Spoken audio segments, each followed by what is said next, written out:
So I recently watched a movie called The Windermere Children, and it had such an impact on me that I wanted to get online and talk about it and hopefully find some other people who have seen it.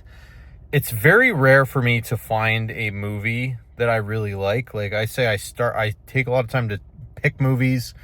I don't finish a lot of movies, but I did finish this one, and it had a deep impact on me.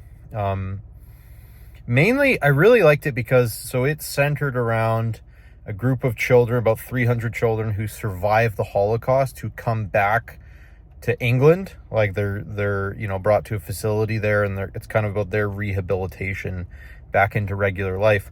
Why I liked it is because it focused on an area of the Holocaust and World War II that hasn't really gotten a lot of coverage, which is the aftermath of the people who survived and kind of their reintegration into society. And this was particularly interesting because it was kids. And I had to think for a long time. It left me very sad. And I think what really got me at the end was, first the fact that it was based on real people, but also the end, it said in all 700 children were brought to England and rehabilitated. And it made me so sad because I thought, man, what about the tens of thousands, the millions of children who weren't saved, who were, horribly murdered in that event? And it's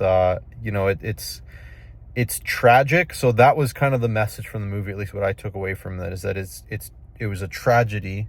It's horrific, but there is still a light at the end of the tunnel, or at least there was for these kids, right? And there was a glimmer of hope kind of at the end as they started to improve and get used to the world. So I think that's kind of the general lesson as well, is that, no matter how horrible things get in life, things do get better, right? And there is always a light at the end of the tunnel, so to speak.